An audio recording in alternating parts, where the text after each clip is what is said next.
নবীর জামানার একজন মহিলা সাহাবী, নাম হইল আন্না। কি নাম?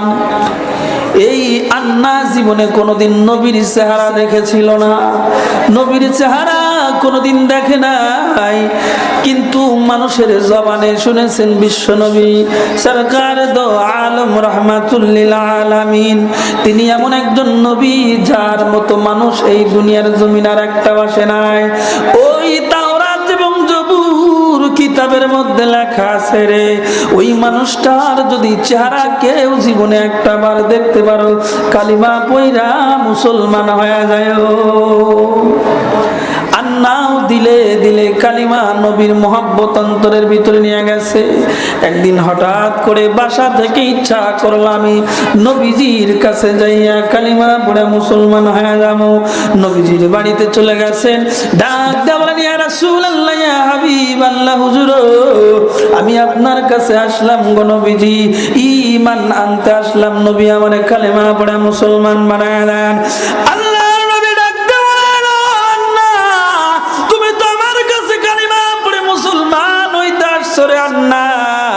তোমার আব্বা কি জানে তুমি কালিমা পড়ে মুসলমান হয়ে যাইবা? তোমার আম্মা কি জানে তুমি আমার কাছে কালিমা পড়ে মুসলমান হয়ে যাইবা?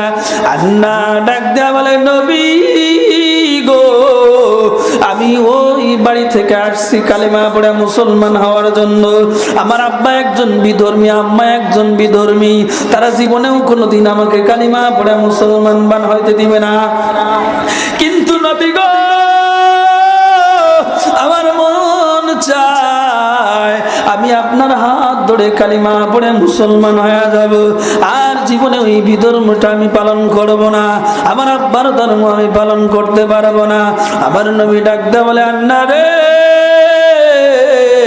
আয় আয়, আমি নবী কালিমা পড়ে মুসলমান বানা দে।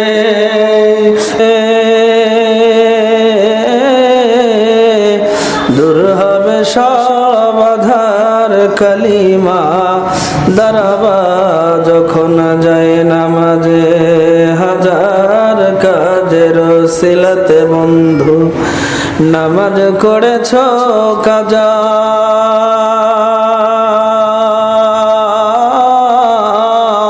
খাজনা চড়ি দিলি না তো যেদিন দুনিয়ার রাজা, কার তরে তুমি লড়ছ গো বন্ধু, কে হবে তোমার সাথী?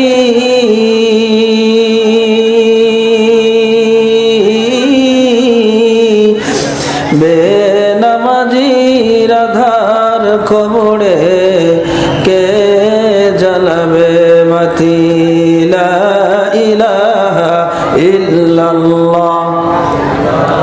ভাই কানে সাউন্ড আসে না, হ্যাঁ দিক ঘুরে দেন একটু।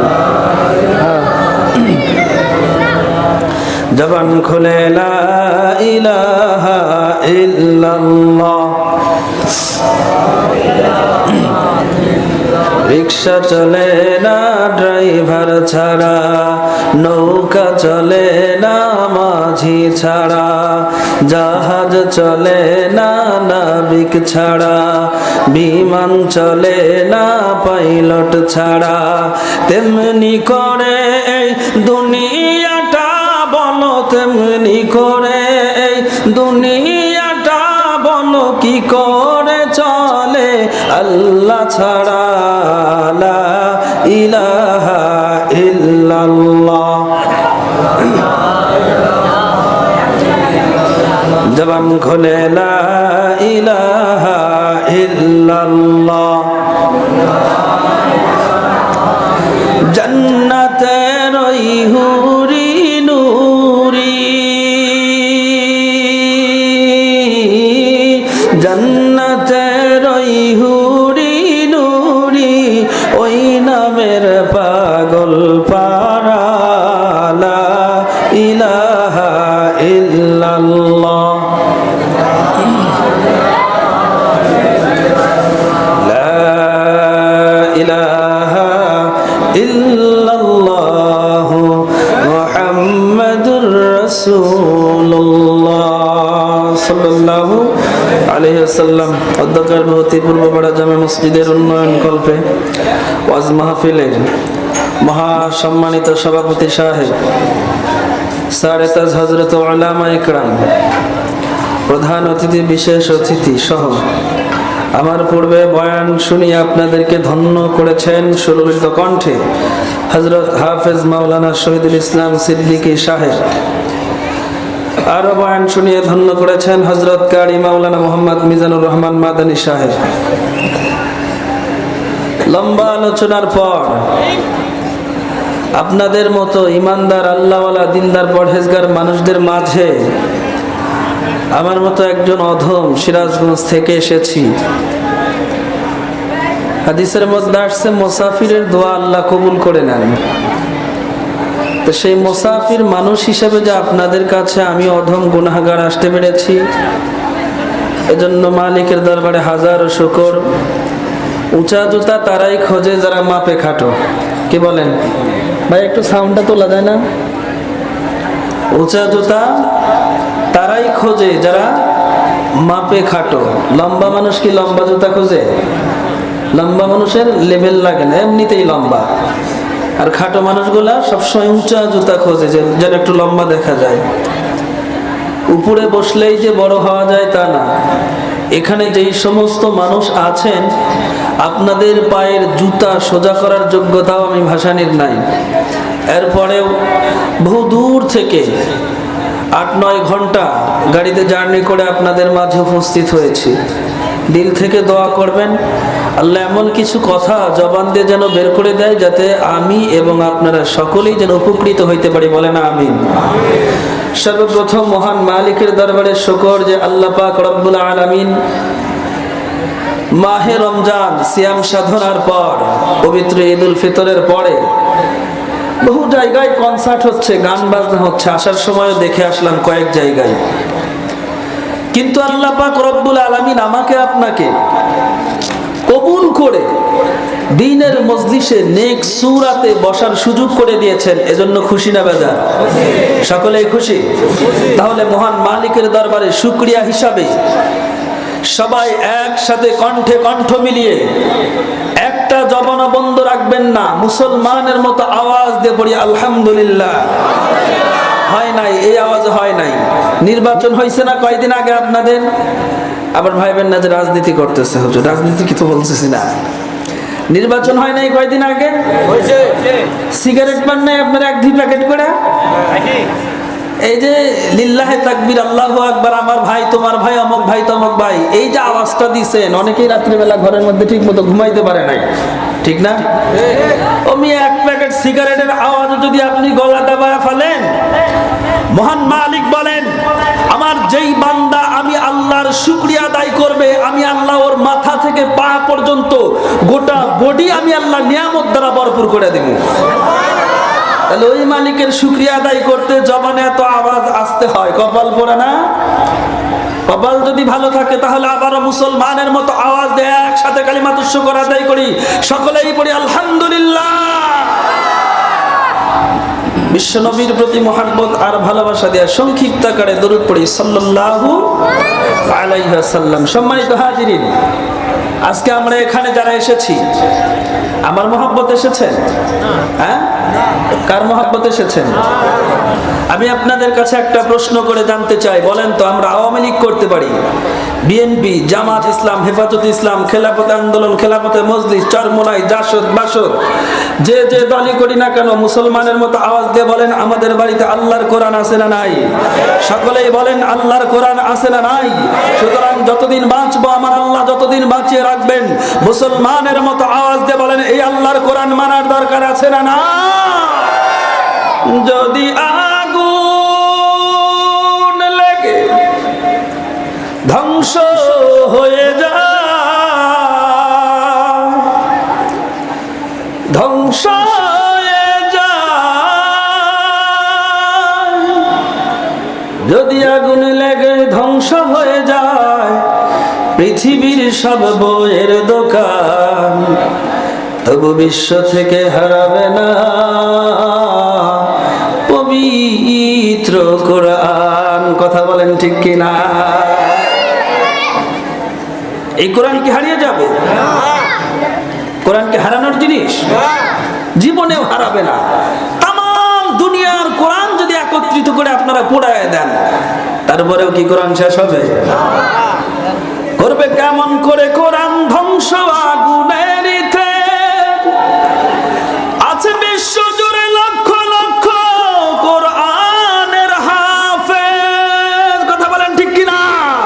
তারা আবার ছাপায় আসমানি গ্রন্থ, ছাপায় আসমানি গ্রন্থ, বাঁচাবে ইসলামের মান, বিশ্ব থেকে হারাবে না পবিত্র কোরআন। আওয়াজ দিয়ে বলেন ঠিক কিনা? এই কোরআনুল কারীম থেকে আমি আয়াত তেলাওয়াত করেছি দুইটা। কয়টা? তো আল্লাহ চাহে তো এর উপরেই কিছু আলোচনা করে আমি আপনাদের মাঝ থেকে বিদায় নেব ইনশাআল্লাহ। দোয়া করেন আল্লাহ এমন কিছু কথা জবান দিয়ে বের করে দেন যেই কথার দ্বারা সর্বপ্রথম আল্লাহ যেন আমাকে হেদায়েত দেয় এবং বাকি সবাই যেন উপকৃত হইতে পারেন। বলেন আমিন।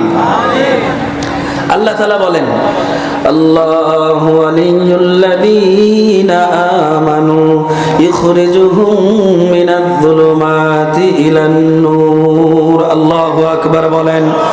আল্লাহ পাক রব্বুল আলামিন যারা বলেন, যারা আমি আল্লাহকে বন্ধু বানায় নাই, অভিভাবক বানায় নাই, আমি আল্লাহ তাদের বন্ধু হয়ে যায়। বলেন সুবহানাল্লাহ।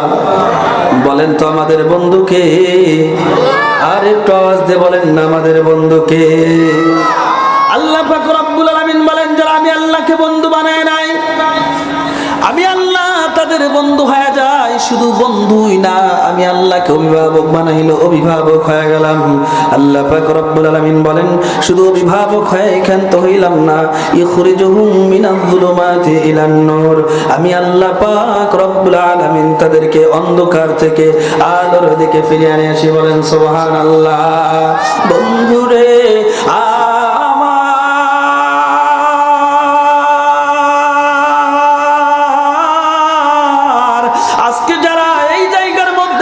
হয়ে গেলাম, একটা মানুষও গ্যারান্টি দিতে পারবেন না এখান থেকে ফজরের নামাজ পর্যন্ত কারো হায়াত আছে, গ্যারান্টি কেউ দিতে পারবেন? একটা মানুষও গ্যারান্টি দিতে পারবেন না আমি এখান থেকে ঠাকুরগাঁও হোটেল পর্যন্ত আবার যাইতে পারবো কিনা, এর কোনো গ্যারান্টি আমি দিতে পারবো না, আপনিও দিতে পারবেন না।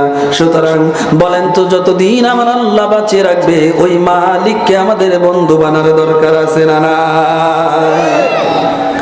আল্লাহ পাক রব্বুল আলামিন বলেন, আমি আল্লাহকে যারা বন্ধু বানায় নাই, আমি আল্লাহ তাদের বন্ধুই হয়ে ক্ষান্তই না।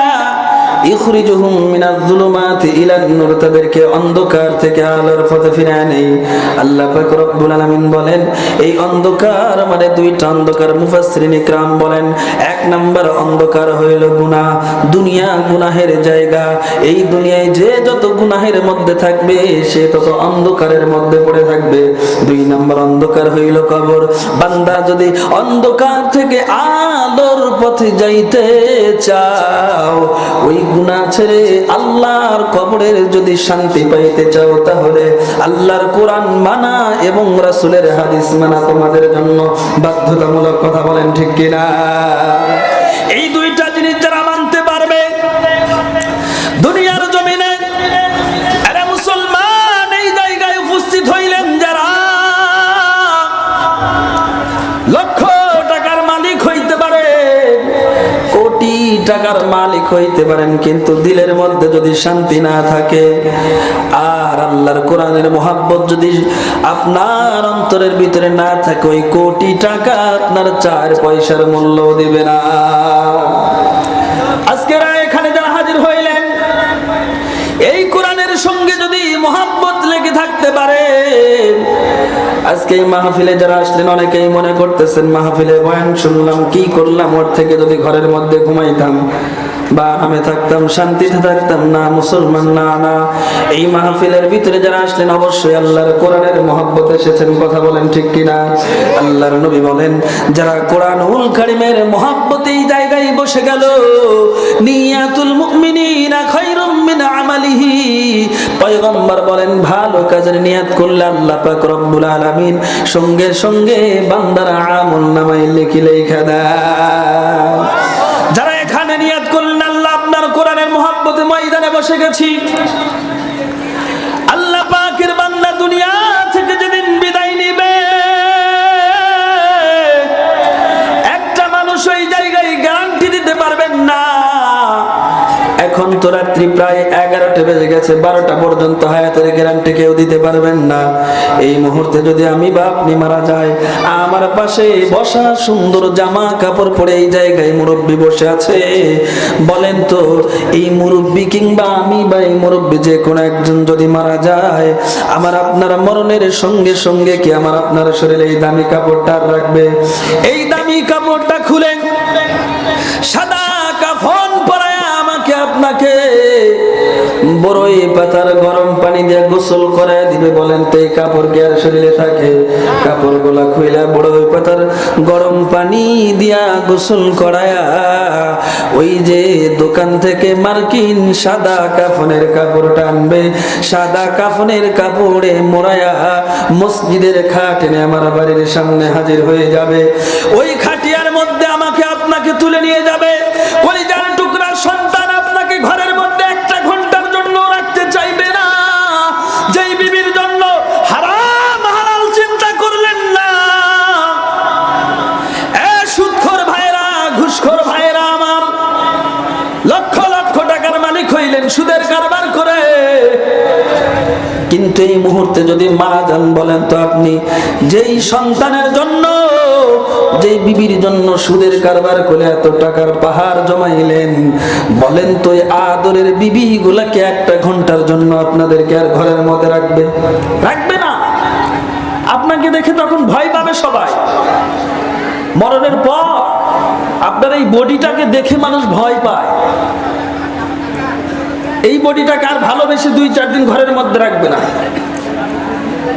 অথচ ওই মসজিদের খাটিয়ার মধ্যে তুলে গোরস্থানের দিকে 4 জন কাঁধে করে যখন নিয়ে যাবে, গোরস্থানের ময়দানে বা ঈদগার ময়দানে নিয়ে ইমাম সাহেবকে বলবে, হুজুর একটু সুন্দর করে জানাজার নামাজটা পড়ায় দেন। বলবে কি বলবে না? আর ওই যে ছোট্ট ছোট্ট মাদ্রাসার তলবে ইলমদের দেখতেছেন, এই তলবে ইলমদেরকে বলা হবে, বাবারে অমুক ব্যক্তি মারা গেছে, তাদের বাড়িতে গিয়ে একটু আল্লাহর কোরআনটা পড়ে দাও। বলে কি বলে না?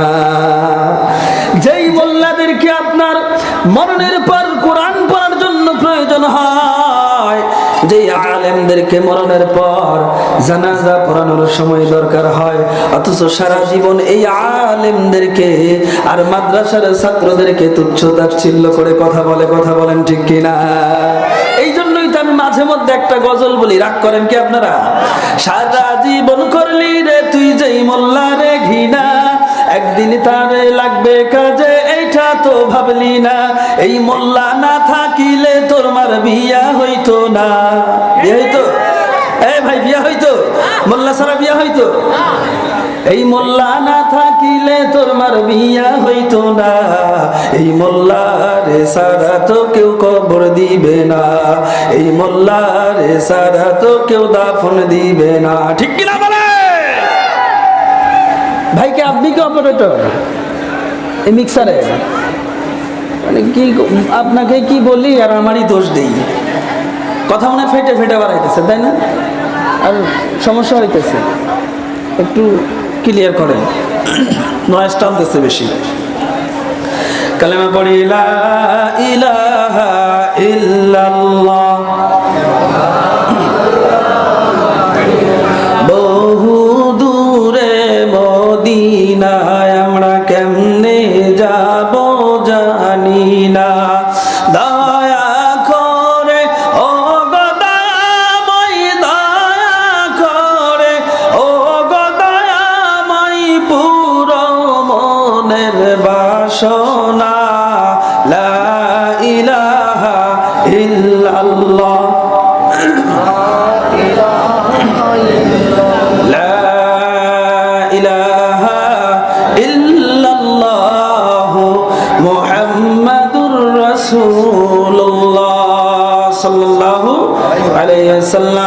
ওই মসজিদে ইমাম সাহেব সুন্দর করে জানাজার ময়দানে যাওয়ার পর ইমাম সাহেবকে বলা হবে হুজুর একটু জানাজার নামাজটা পড়ায় দেন। ইমাম সাহেব সুন্দর করে জানাজার নামাজটা পড়ায় দিবে। এমনও মুসল্লি আছে ময়দানের মধ্যে দাঁড়ায় বলে হুজুর একটু জানাজার নিয়তটা বাংলা বলে দেন। বলে কি বলে না? আপনাদের এলাকায় বলে কি না?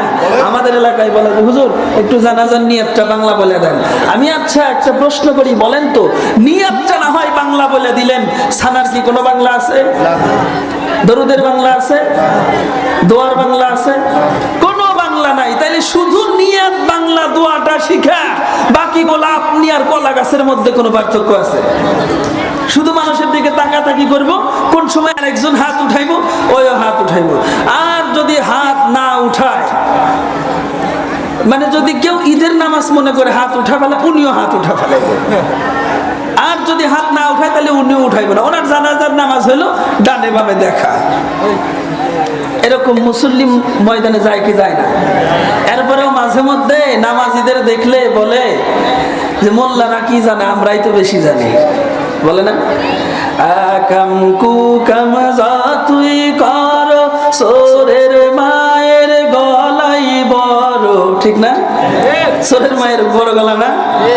এরা মৌলবীদের দেখলেও বলে কি মোল্লাদের থেকে আমরা বেশি, অথচ জানাজার দোয়া পর্যন্ত জানে না। মুসলমান ভাইরা আমার, ওই ময়দানের মধ্যে সুন্দর করে ইমাম সাহেব জানাজার দোয়াটা পড়া দেয়। জানাজাও কমপ্লিট হয়ে গেল। কবরের মধ্যে নামানোর পর ইমাম সাহেব বুকের উপরে হাতটা দিয়ে দোয়াও পড়ে দিল, বিসমিল্লাহি ওয়া আলা মিল্লাতি রাসূলিল্লাহ দোয়াটা পড়ে দিয়েছে। মাটি দেওয়ার সময় একজনে ডাক দেয়, কয় হুজুর একটু মাটি দেওয়ার দোয়াটা বলে দিয়েন। আচ্ছা আচ্ছা বলেন, সমস্যা নেই।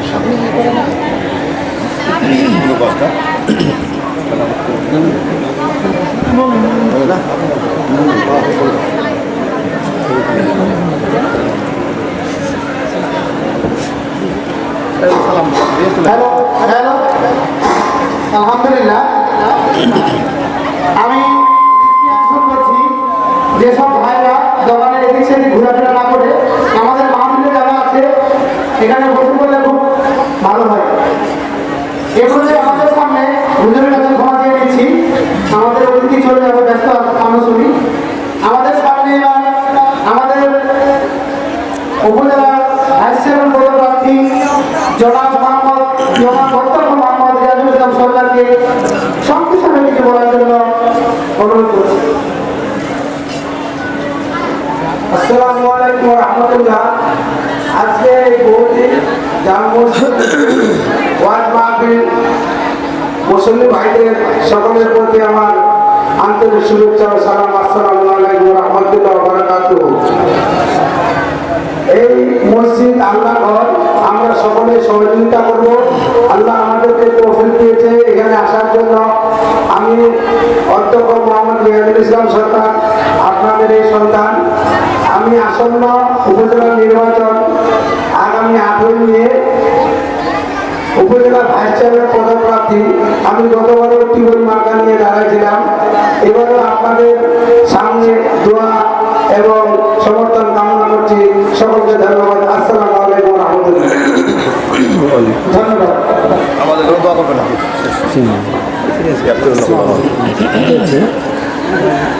মাশাআল্লাহ, অল্প সময়ের ভিতরে সুন্দর একটি কথা বলে গেল, তাই না?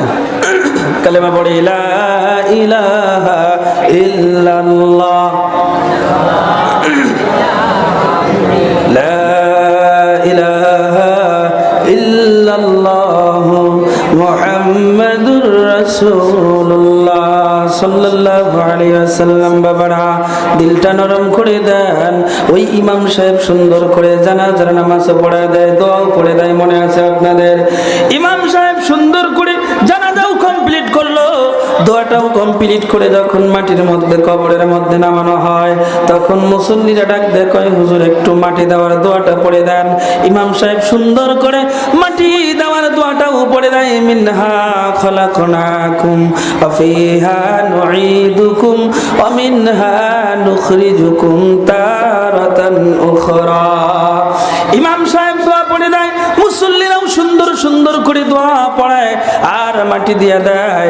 সবাই যখন বিদায় হয়ে যায়, আল্লাহর বান্দারা ওই কবরের মধ্যে দুইজন ফেরেশতা এসে আল্লাহর বান্দাকে জিজ্ঞেস করে, মার রব্বুকা, তোমার রব কে, অমান দিনুকা, তোমার দিন কি, অমান নবিয়ুকা, তোমার নবীকে, অমান হাদার রাজুলুল্লাযী বুইসা ফীকুম। ডাক দে বলে, তোমার নবীর চেহারা দেখায় বলে, তোমার নবীকে চেনো কিনা? আরে আল্লাহর বান্দা, এই কোরআনের সঙ্গে যদি বান্দা দুনিয়ার জমিনে মহব্বত লিখে রাখে, আল্লাহর কোরআন এসে কবরের মধ্যে হাজির হয়ে ফেরেশতার সামনে ডাক দেয়া বলে, আল্লাহর ফেরেশতা, না না, এই বান্দাকে তোমরা বিরক্ত করিও না, ডিস্টার্ব দিও না। বলে কেন? এই বান্দার কবরের সওয়াল জবাবের সুপারিশ করার জন্য আমি কোরআনুল কারীম এসে হাজির হয়ে গেলাম। বলেন সুবহানাল্লাহ। বন্ধুরে আমার,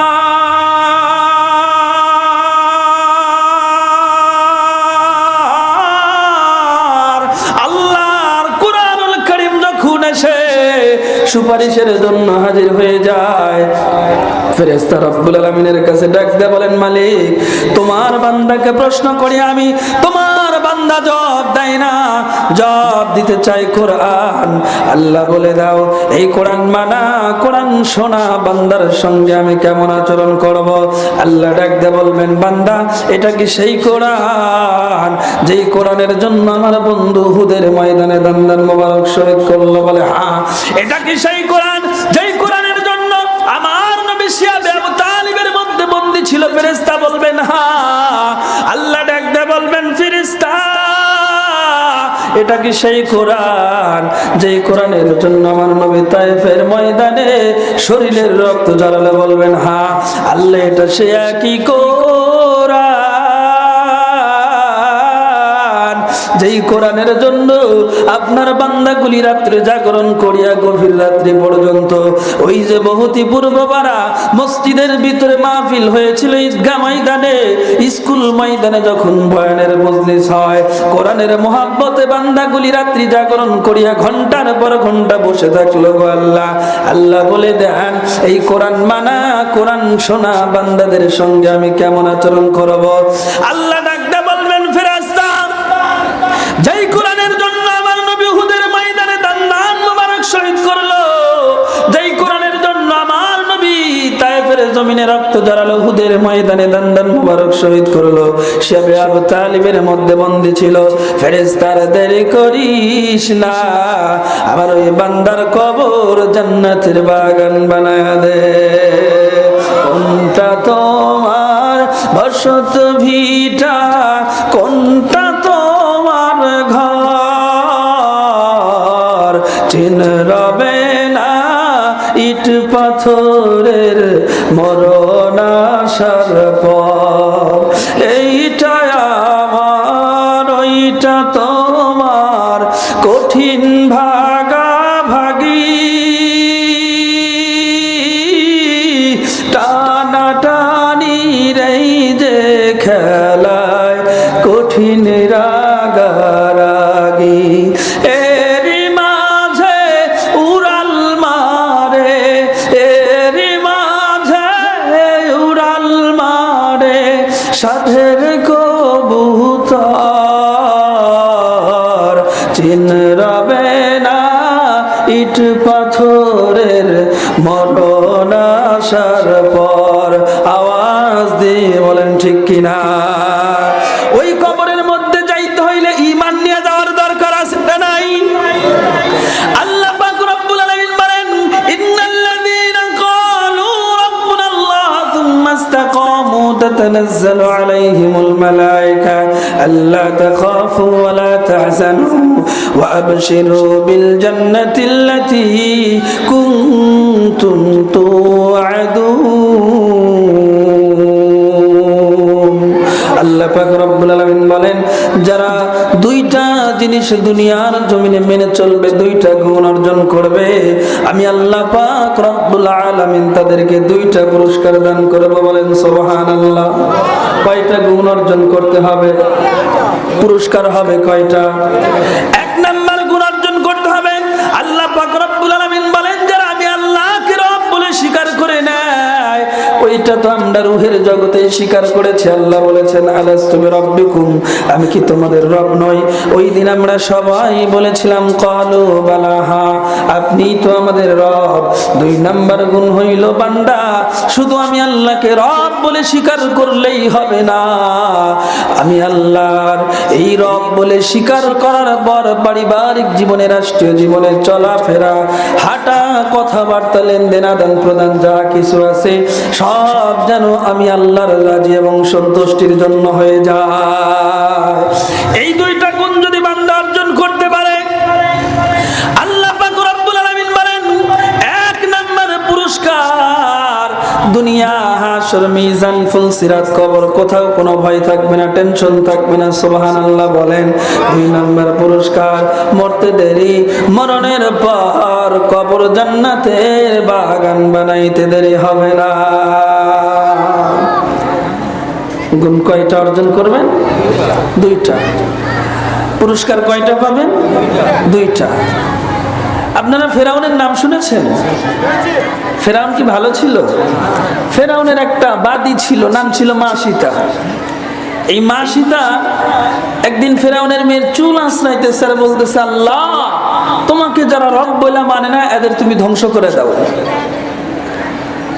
যারা রব বলে মানে না এদের কি করো? ধ্বংস করো। ফেরাউনের মেয়ে বলতেছে, কি ব্যাপার, তুমি কি আমার আব্বার কথা বললা?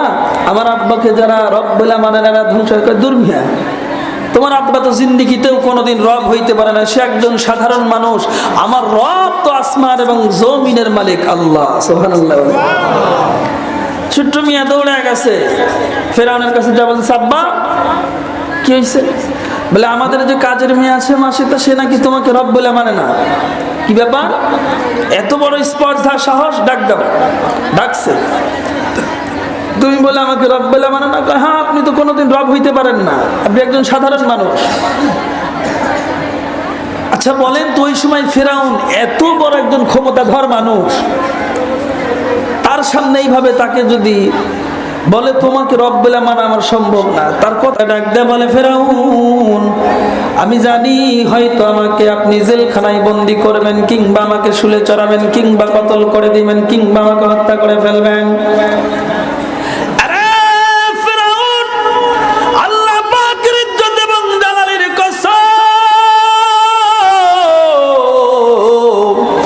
আমি মা সীতার যদি জীবন চলে যাবে তাতে আমার কোনো আপত্তি নাই, কোনো দুঃখ নাই। আমি জিন্দেগিতে কোনো দিন আপনাকে রব বলে মানতে পারবো না। ফেরাউন ডাকতে বলে, জল্লাদ এদিকে আয় আয় আয়। কি জনাব বলেন, কি করবে? বলে মা সীতারে ধর, সঙ্গে সঙ্গে কতল করে ফেল, কোনো কথা নাই। মা সীতারে কতল করবে। দুষ্ট লোকের মিষ্টি কথা, চরম বুদ্ধিওয়ালা কিছু মানুষ থাকে না, চিকন বুদ্ধিওয়ালা। একজনে মুরব্বী এসে ডাক দেখায়, ও আমাদের নেতা ফেরাউন, এইভাবে মা সীতাকে ঈমান হারা করা যাবে না। বলে কেমনি ঈমান হারা করবো? মা সীতাকে যদি ঈমান হারা করতে চান, সর্বপ্রথম মা সীতার যে কোলে 2টা দুধের বাচ্চা আছে, এই 2টা বাচ্চাকে যদি আপনি ঈমান হারা করতে পারেন, তাইলে মা সীতা ঈমান হারা হয়ে যাবে। এই 2টা বাচ্চাকে যদি আপনি মা সীতার সামনে হত্যা করতে পারেন, তাইলে ঈমান হারা হয়ে যাবে। কিন্তু মুসলমান, আমি আপনাদের কাছে জানতে চাই, বলেন তো, ঈমানদার জীবন দিতে পারে কিন্তু ঈমান দিতে পারবে কি? সংক্ষেপে একটা উদাহরণ দিলে বুঝতে পারবেন। নবীর জামানার একজন মহিলা সাহাবী, নাম হইল আন্না। কি নাম? এই আন্না জীবনে কোনোদিন নবীর চেহারা দেখেছিল না, নবীর চেহারা কোনোদিন দেখে নাই, কিন্তু মানুষের জবানে শুনেছেন বিশ্ব নবী সরকার দো আলম রাহমাতুল লিল আলামিন। তিনি এমন একজন নবী যার মতো মানুষ এই দুনিয়ার জমিন আর একটা আসে নাই। ওই তাওরাত এবং জবুর কিতাবের মধ্যে লেখা আছে রে, ওই মানুষটার যদি চেহারা কেউ জীবনে একটা বার দেখতে পারো, কালিমা পয়রা মুসলমান হয়ে যায়। আন্নাও দিলে দিলে কালিমা নবীর মোহাব্বত অন্তরের ভিতরে নিয়ে গেছে। একদিন হঠাৎ করে বাসা থেকে ইচ্ছা করলাম আমি নবীজির কাছে যাইয়া কালিমা পড়ে মুসলমান হয়ে যাবো। নবীজির বাড়িতে চলে গেছেন, ডাক দেওয়া বলেন ইয়া রাসূলুল্লাহ ইয়া হাবিবাল্লাহ হুজুর আমি আপনার কাছে আসলাম গো নবীজি ঈমান আনতে আসলাম নবী আমারে কালেমা পড়ে মুসলমান বানায় দেন আল্লাহর নবী ডাকতে বলেন আন্না তুমি তো আমার কাছে কালেমা পড়ে মুসলমান হইতে আসছো রে আন্না তোমার আব্বা কি জানে তুমি কালিমা পড়ে মুসলমান হয়ে যাইবা তোমার আম্মা কি জানে তুমি আমার কাছে কালিমা পড়ে মুসলমান হয়ে যাইবা আন্না ডাক দেয়া বলে নবী গো আমি ওই বাড়ি থেকে আসছি কালিমা পড়ে মুসলমান হওয়ার জন্য আমার আব্বা একজন বিধর্মী আম্মা একজন বিধর্মী তারা জীবনেও কোনোদিন আমাকে কালিমা পড়ে মুসলমান বান হইতে দিবে না কিন্তু নবী গো আমার মন চায় আমি আপনার হাত ধরে কালিমা পড়ে মুসলমান হয়ে যাব আর জীবনে ওই বিধর্মটা আমি পালন করব না আমার আব্বার ধর্ম আমি পালন করতে পারবো না আমার নবী ডাক দেয়া বলে আন্না রে আয় আয় আমি নবী কালিমা পড়ে মুসলমান বানা দে নবী আমার কালিমা পড়ে মুসলমান বানায় দেয় আন্না নবী চলে যায় আন্না পিছন থেকে ডাকে ডাক দেয়া কয় নবী গো আপনার চেহারা আমার বারবার দেখতে মনে চায় আমি মদিনার পাগল মদিনা নবীজির পাগল কথা বলেন ঠিক কিনা আমি মদিনার পাগল মদিনা নবীজির পাগল আমি নবীজির পাগল আমি মদিনার পাগল মদিনারি ধুলবালি মোর মদিনারি ধুলবালি মোর নয়নের কাজল আমি মদিনার পাগল মদিনা নবীজির পাগল আমি নবীজির পাগল আমি মদিনার পাগল আমার জিকির নবী নবী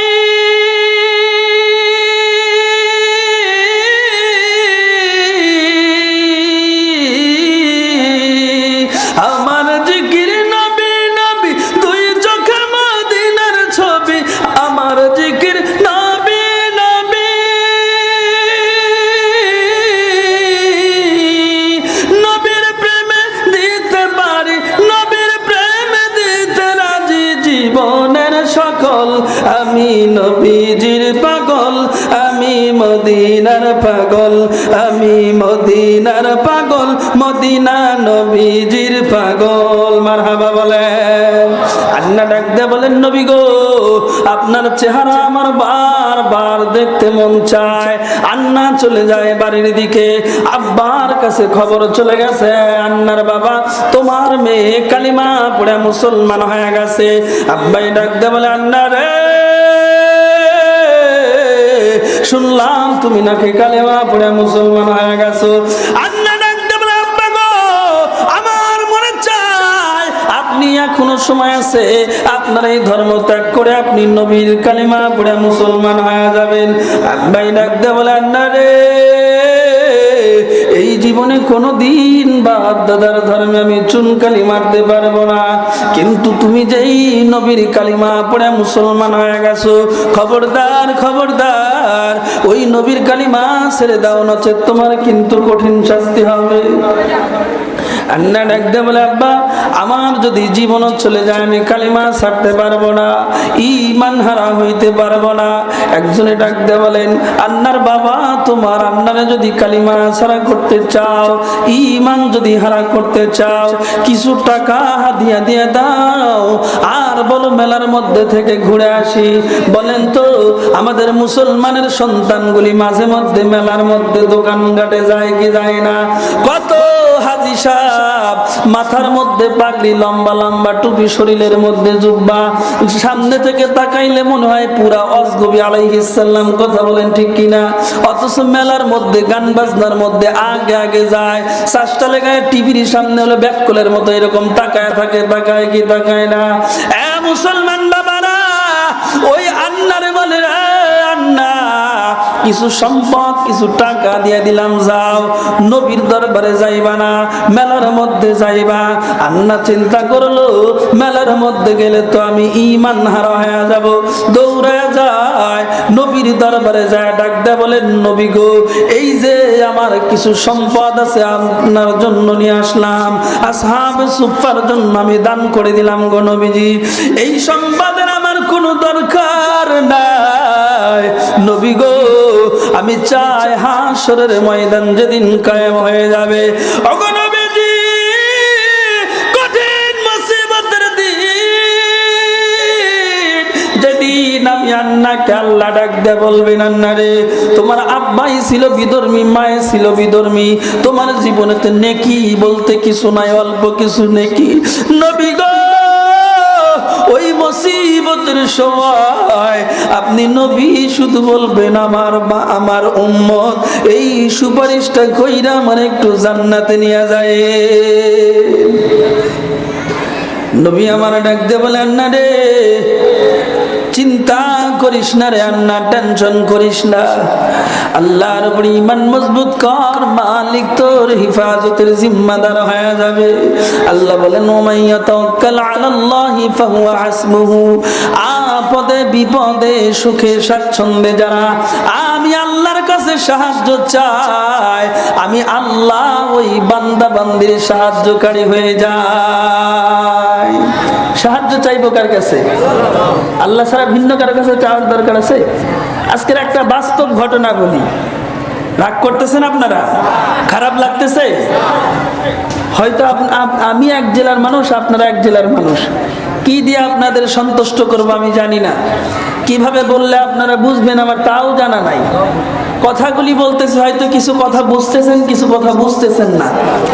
এরপরেও আমি মনে করি মুসাফিরদের দোয়া আল্লাহ কবুল করেন, এই হিসাবে মুসাফির মানুষ আপনাদের সামনে হাজির হয়েছে। আখিরি মোনাজাতের আগে উঠে যাবেন, কারা কারা হাত তোলেন তো? কেউ যাবেন না? আল্লাহ এই মানুষগুলারে কবুল করে নাও সবাই। আপনি যাবেন? হাত উঠাইলেন কেন? আল্লাহ এই মানুষগুলারে যেন জান্নাতি মানুষ হিসেবে কবুল করেন, বলে না আমি। তো বলতেছিলাম, আসার সময় কি যেন একটু বাজার, এখান থেকে অনেক দূরে, ভাই বাজারটার নাম জানো কি? কাঁঠালডাঙ্গিতে, এই যে হ্যাঁ হ্যাঁ নাথনগর নাকি, ওই বাজারে একটা চা পান খাওয়ার জন্য একটু দাঁড়াইছিলাম। তো মাশাআল্লাহ ওই যে ক্যামেরাটা আছে না, বরাবর ওই পর্যন্ত নিয়ে আসছে, আর ক্যামেরার ব্যাগটা দোকানের মধ্যে রেখে দুই ভাই চলে আসছে। কাঁঠালডাঙ্গা বাজারে এসে মনে হয়েছে কেন ব্যাগ নেই, মনে হয় আমার তখন ভালো লাগবে, তাই না? খারাপ লাগে নাই তখন? মাসুদ ভাইয়ের সাথে দেখা করে আবার ওই ভাই আলামিন ভাই গাড়ি টান দেয়া, দুইজন কোনো কথা বলতেছি না, শুধু দোয়া পড়তেছি, ইন্না লিল্লাহি ওয়া ইন্না ইলাইহি রাজিউন। এটা পরীক্ষিত আমল। যদি কোনোদিন কারো কিছু হারায় যায়, দোয়া পড়বেন কি? ইন্না লিল্লাহি ওয়া ইন্না ইলাইহি রাজিউন, এই দোয়াটা পড়বেন। আমি যে কত শতবার এই যাওয়ার সময় পড়েছি আল্লাহু আলাম, আল্লাহ ভালো জানে। আর আল্লাহর কাছে দোয়া করেছি, আল্লাহ যদি না পাই, বয়ানের সময় তো মনটা একটু খয়া থাকবে, আল্লাহ কিভাবে যে আপনার ডাকলে আপনি খুশি হবেন আর আমার জিনিসটা পাওয়া দিবেন, আল্লাহ জিনিসটা যেন হারায় না। আপনার কাছে সাহায্য চাই আল্লাহ। আজকে রাত্রে আর ঘুমাবো না, বয়ান করে যায় সেটা যে কালাম আবাসিক হোটেলে উঠছি, কামাল আবাসিক হোটেলে সারা রাত শুধু নামাজি পড়বো আল্লাহ। এই দোয়া নিয়াত করতে করতে দোয়া পড়তে পড়তে গেছি, আলহামদুলিল্লাহ যা দেখি যে এখানকার ব্যাগ ওইখানেই আছে, কেউ 1 ইঞ্চি সরায়ও নাই নড়ায়ও নাই। আলহামদুলিল্লাহ বলেন। তো হেফাজতের মালিক কে?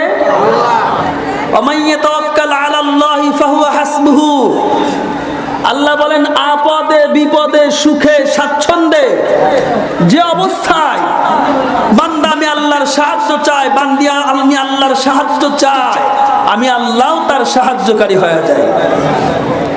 আচ্ছা, আল্লাহ যদি এমন কোন মানুষের কাছে পাঠাইলেন যা তুই নিয়ে বাড়ির যা, তাহলে কি এটা পাওয়া সম্ভব? কিন্তু আমার ভরসা ছিল কার উপরে? আমি ভাইকে বারবার বলছি যাওয়ার সময় যে ভাই আপনি কোনো টেনশন করেন না, পামু আমরা ইনশাল্লাহ। আমি জীবনে কারো দিন 10 টাকা ক্ষতি করি নাই, আমার জানা মতে আমি জীবনে কারো 10 টাকা ক্ষতি করি নাই, কারো অযথা 10 টাকা মেরে খাই নাই, কাউকে মনে কষ্ট দিয়েছি বলে আমার জানা নাই। তারপরেও মানুষ জীবনে ভুল হয়ে থাকে, হয় না? হইতে পারে, কিন্তু আমি পারতে পক্ষে জীবনে কারো ক্ষতি করি নাই, কষ্ট দিন। আল্লাহ আমারও এত বড় ক্ষতি করবো না, চলেন যাই বাবা, আলহামদুলিল্লাহ যাই পাইছি। এইটাতে আমি জাহির করতেছি না যে আমার জিনিসটা পাইছি, আমার কাছে ভালো লাগছে। এটা তো আস্তের ঘটনা। আমি তো আজকে জীবনে প্রথম আসছি ঠাকুরগাঁও, এর পূর্বে তো কোনোদিন আমি ঠাকুরগাঁও আসি নাই, বেড়াইতেও কোনোদিন আসছিলাম না। তো পরীক্ষিত একটা আমল, যদি কারো কখনো কিছু হারায় যায় কি দোয়া পড়বেন? ইন্না লিল্লাহি ওয়া ইন্না ইলাইহি রাজিউন দোয়াটা পড়বেন। আর মনে প্রাণে বিশ্বাস রাখবেন, আল্লাহ আমি ভুল করছি, তুমি আমার জিনিসটা অবশ্যই ফেরত দিবা, অবশ্যই পাবেন ইনশাআল্লাহ। তবে নিয়তটা খালেস থাকতে হবে, নিয়তটা খালেস রাখবেন। মনে আছে আপনাদের? কই যেন কথাটা রাখছিলাম? বাসায় চলে গেছে আন্না, মনে আছে?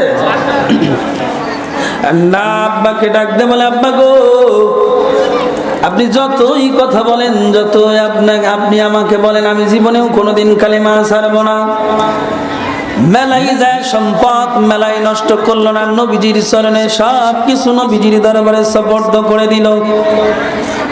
বাবার কানে খবর চলে আসলো, মেয়েকে যতগুলা সম্পদ দিয়া দিছি সবগুলা নবীর দরবারে দান করে দিছি। বাবা ডাকতে বলেন, না রে তোরে আমি মেলার মধ্যে পাঠাইলাম মেলায় সম্পদগুলি দান করার জন্য, কিন্তু দান করলি না। সব সম্পদ নাকি আব্দুল্লাহর বলা মুহাম্মাদের দরবারে দিয়া দিছস। আন্না ডাকতে বলে, আব্বা গো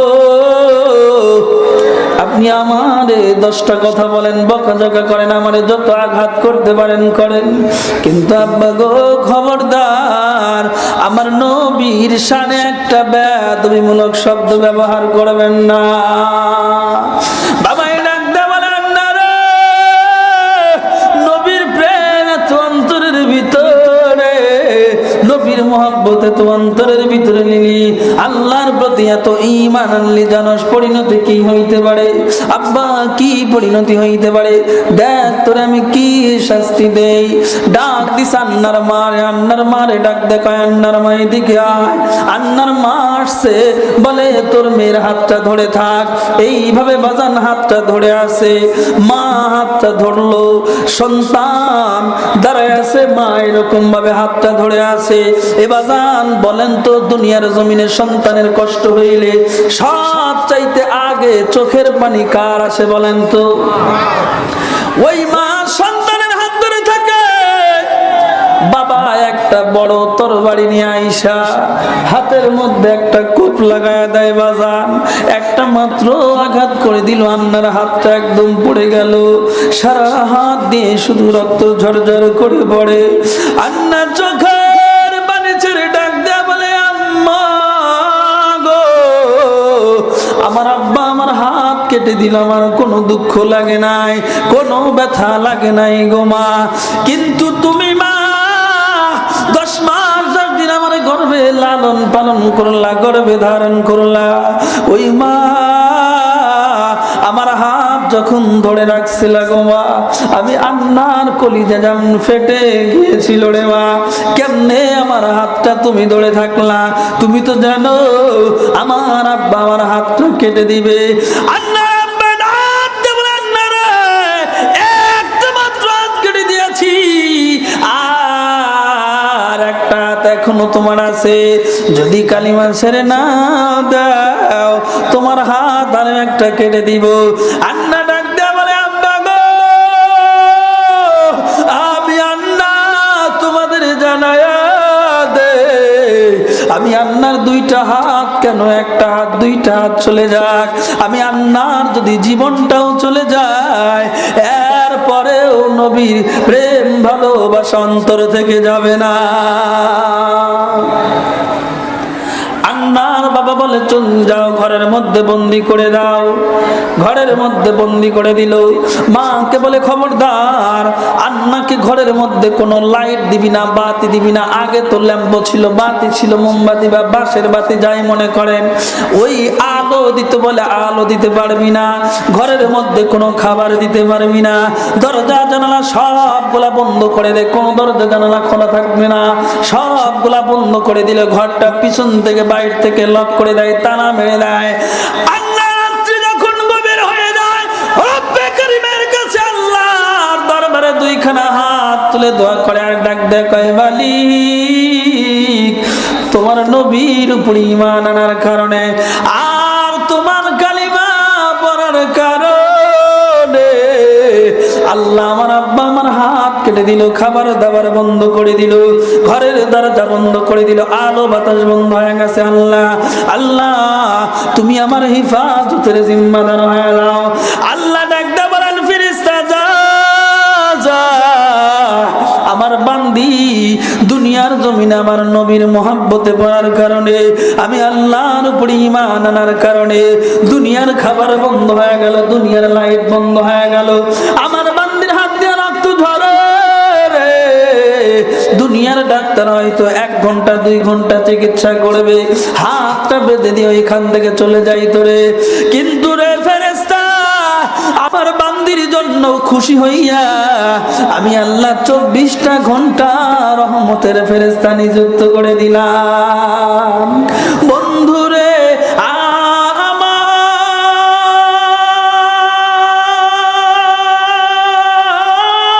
আমার আল্লাহর জন্য আল্লাহ পাক রব্বুল আলামিন ফেরেশতাকে ডাকতে বলেন, ফেরেশতা যা আমার বান্দির জন্য 24টা ঘন্টা সেবা করবে, কোনো আলোর অভাব হবে না, কোনো বাতির অভাব হবে না, বাতাসের কোনো অভাব যেন পড়ে না, খাবারের যেন কোনো অভাব পড়ে না। খবরদার ফেরেশতা আমার বান্দির যেন আর 1 ফোঁটা রক্ত যেন জমিনে না পড়ে। বলেন তো আল্লাহর রহমতের ফেরেশতা যার চিকিৎসা করে তার কি আর কোনো টেনশন আছে? তার কি আর কোনো ভয় আছে? 40 দিন হয়ে যায়, 40 দিন পর যখন ঘর থেকে বের করে দেয়, দেখে হাত দিয়ে কোনো রক্ত নাই, আর কোনো রক্ত নাই, 1 ফোঁটা রক্ত পড়ে না, বড় পরিষ্কার হয়ে গেছে, স্বাস্থ্য আগের চাইতে আলহামদুলিল্লাহ ভালো, চেহারার মধ্যে যেন নূর চমকাইতেছে, বাজান নূর চমকায়। এ বাজান কত রকমের সোনো পাউডার মারেন, মাসে মাসে 3 বার করে ক্লিন সেভ করেন, বিভিন্ন রকমের মেডিসিন মুখের মধ্যে লাগান লাগান না যারা সেভ করেন, কিন্তু ওই যে মাদ্রাসার ছোট্ট ছোট্ট তলবেলে চেহারাও তেমন ভালো না, কালো মানুষ, আর কোনো মেডিসিন লাগে না, সোনো পাউডার লাগে না, কোনো মেকআপ লাগে না রে বাবা। অহংকার কইরা বলি না, এই মাদ্রাসার ছোট্ট ছোট্ট তলবেলেম গুলা যখন 5 ওয়াক্ত নামাজের মধ্যে ওযু করে, এই যে বুড়া বাবা যখন 5 ওয়াক্ত নামাজের মধ্যে ওযু করে, এই ওযুর পানির কাছে দুনিয়ার কোনো মেকআপের খাওয়া নাই, দুনিয়ার কোনো মেডিসিনের খাওয়া নাই, কারণ এই ওযুর পানিটা ব্যবহার করার কারণে আল্লাহ পাক রব্বুল আলামিন ওই যে বান্দার চেহারার মধ্যে একটা নূর পয়দা করে দেয়। ঠিক না বলেন? আল্লাহর বান্দি ঘরের ভিতর থেকে বের হয়, বাবা এ তাকায় দেয় কি রে, আগের চাইতে চেহারাও সুন্দর হয়ে গেছে, স্বাস্থ্যও ভালো হয়ে গেছে, কি ব্যাপার? ডাকটা বলে, আন্না রে কি ব্যাপার, তোর তো ঘরের মধ্যে কোনো খাবার দিলাম না, কোনো লাইটের ব্যবস্থা করলাম না, কোনো বাতাসের ব্যবস্থা করলাম না, কোনো ডাক্তারের ব্যবস্থা নাই, এরপরে এত সুন্দর সুশ্রী হইলা কেমনে? আন্না ডাকতে বলে, আব্বা গো তোমার দুনিয়ার খাবার হয়তো বন্ধ, আমার আল্লাহর দরবারে খাবারের কোনো অভাব নাই, আল্লাহর দরবারে আলোর কোনো অভাব নাই, আল্লাহর দরবারে বাতাসের কোনো অভাব নাই।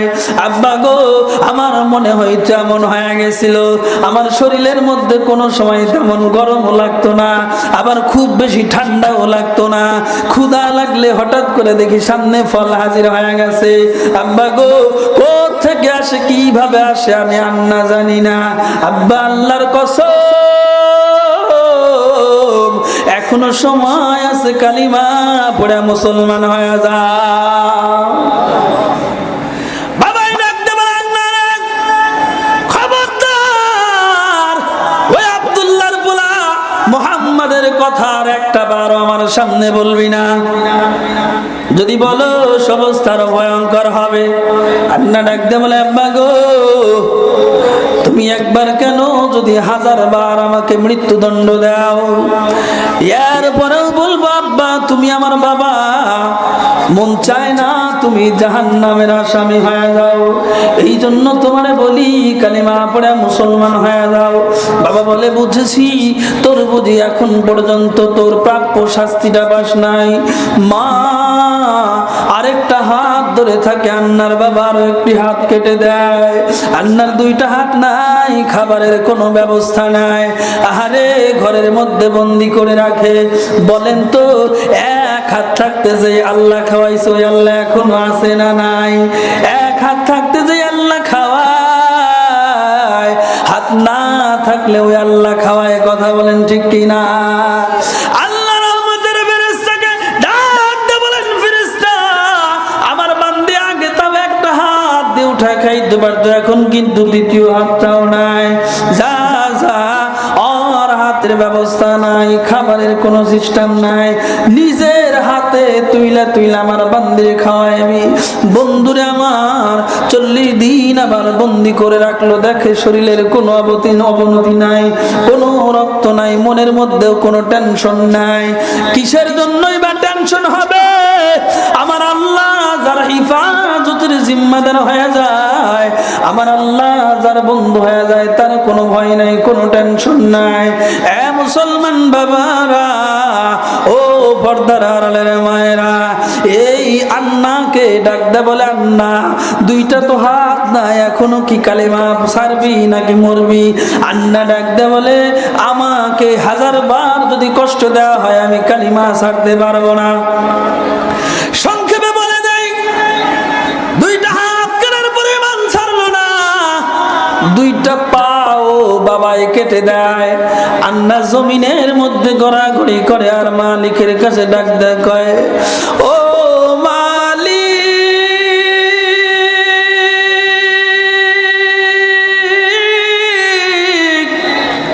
তোমার পরিমাণ আনার কারণে আমার 2টা হাত গেল, 2টা পা চলে গেল গো আল্লাহ। এরপরেও ঈমান ছাড়ি নাই। আল্লাহ তুমি আমার হিফাজতের জিম্মাদার হয়ে যাও। মালিক তুমি আমার একটা দোয়া কবুল করো। আল্লাহ আমি আর দুনিয়ার আলো বাতাস চাই না গো মাওলা, আমি তুমি মাওলার দিদার চাই। আন্না কিছুক্ষণের মধ্যে দুনিয়া থেকে বিদায় নিয়ে চলে গেল। বাবা বলেন তো, নবীর মোহাব্বত, আল্লাহর মোহাব্বত অন্তরের ভিতরে নিয়ে ঈমান নিয়ে যদি কেউ দুনিয়া থেকে বিদায় নেয়, তার হিফাজতের জিম্মাদার কে? যদি বলেন কে? ওই যে মনে আছে আপনাদের ফেরাউনের বাদী মা সীতার কথা মনে আছে আপনাদের? এই কথা বলতে যাই তো বলতেছিলাম বাবা, ওই যে মা সীতা ডাক দেয়া বলে আমার যদি আমাকে আপনি মেরেও ফেলেন তাতেও কোনো কিচ্ছু করার নাই, আমি মা সীতা জীবনেও কোনোদিন ঈমান হারা হইতে পারবো না। সাল্লাল্লাহু ডাক দিয়ে বলে, ও আমাদের নেতা একটা কথা, একটা পরামর্শ আমি আপনাকে দেই। বলে কি পরামর্শ? এই মা সীতারে যদি ঈমান হারা করতে চান, তাইলে সর্বপ্রথম মা সীতার কোলের 2টা বাচ্চা আছে, এই বাচ্চাদেরকে যদি কোনো মায়ের সামনে হত্যা করেন, মা সহ্য করতে পারবে না। সন্তানকে যদি মার সামনে আপনি হত্যা করে ফেলেন, দুনিয়ার কোনো মা সহ্য করতে পারবে না। মা এমনিতেই কালিমা ছেড়ে দিয়া দিবে, ঈমান হারা হয়ে যাবে। সুতরাং কি করেন, ওর সন্তানটারে ওর সামনে থেকে ছিনে নেন। আরে কোলের বাচ্চা সন্তানটাকে টান দিয়া বুকের মধ্যে থেকে ছিনে নেয়। গরম পানি, এলাকায় আখের চাষ করছেন কি কোনোদিন আপনারা? বা খেজুরের বাগান আছে? আখের চাষ করছেন, গুড় বানান নাই? ওই আখের রসটা লম্বা টাইম জাল করার কারণে আখের মধ্যে একটা বলক ওঠে না? বা জিলাপি ভাজেন যারা, মিষ্টি বানান, তেলটা গরম হইলে বলকানি ওঠে না? ওই রকম বাজান গরম তেল এমন ভাবে গরম করছে, ফেরাউন ডাক দেখায় গরম কর। গরম করাও হয়ে গেল, সন্তানকে বুকের মধ্যে থেকে ছিনায় নেয় আর ডাকডা বলে, মা সীতা এখনো সময় আছে রে, এখনো যদি তুই আল্লাহর উপরে ঈমান ছাইরা দাস তাইলে তোর সন্তান বাঁচবে, আর যদি ঈমান না ছাড়ো তাইলে তোমার সন্তান বাঁচবে না। এই মা সীতা তাকায় দেখ, শেষবারের মতো এই তেলের দিকে তাকা আর বল ঈমান ছাড়বে কিনা, নচেৎ তোর সন্তানকে হত্যা করে ফেলবো। মা সীতা ডাক দেখ, ফেরাউন আমার একটা সন্তান কেন রে ফেরাউন, আমার কলিজার টুকরা দুইটা সন্তানও যদি দুনিয়া থেকে বিদায় হয়ে যায়, আমি মা সীতার কোনো টেনশন নাই, কোনো ভয় নাই। আল্লাহ পাকের ইজ্জত এবং দলিলের কসম, আমি মা সীতা জীবনেও কোনোদিন ঈমান ছাড়ব না। মুসলমান ভাইয়েরা, আমার বাবারা, ছোট্ট সন্তানকে ওই ফুটন্ত তেলের মধ্যে যেমনি মাত্র ফালায় দেয় বাবারা, ফালানোর সঙ্গে সঙ্গে মুহূর্তের মধ্যে হাড্ডিগুলো আলাদা হয়ে যায়, শরীরের গোশতগুলো শরীর থেকে খসে খসে পড়ে, মুহূর্তের মধ্যে সন্তানটার হাড়গুলি তেলের মধ্যে ভাসতে থাকে। মা সীতা চোখের পানি ছেড়ে দিয়ে আল্লাহ দরবারে কাঁদে, ডাক দে কয়, মালিক তোমার উপরে ঈমান আনার কারণে আমার কলিজার টুকরা সন্তানকে হারাইলাম। মুসলমান বাবারা, মা সীতাকে ডাক দে বলে, মা সীতা একটা সন্তান হারাইছো, আরো একটা সন্তান আছে। দ্বিতীয় সন্তানটারেও কোল থেকে ছিনায় নেওয়া হয়, দ্বিতীয় সন্তানটাকে ওই কোলে গরম তেলের মধ্যে ফালায়া দেয়, দ্বিতীয় সন্তানের হাড়গুলি ভাসতে থাকে, গোশতগুলি ছিন্ন বিচ্ছিন্ন হয়ে যায়। এবার ফেরাউন ডাক দিলেন, মা সীতা শেষবারের মতো তোরে আমি বলি, এই সন্তান দুইটাকে তো ফুটন্ত তেলের মধ্যে ফেলে দিলাম, তুই যদি কালিমা না ছাড়স আর যদি আমাকে রব বলে স্বীকার না করস, তাইলে তোরেও কিন্তু এই ফুটন্ত তেলের মধ্যে ফালায় দেব। মা সীতা ডাকতে বলে, ফেরাউন আমার তুমি গরম তেলের মধ্যে ফালায় দাও কিংবা কতল করো, হত্যা করো, কোনো দুঃখ নাই, কোনো আপত্তি নাই, কিন্তু রে ফেরাউন তোমার কাছে একটা আবেদন করতে চাই, আমার দুইটা সন্তানের হাড়গুলি দেখতেছো বলে, হ্যাঁ, আমারও যদি ফুটন্ত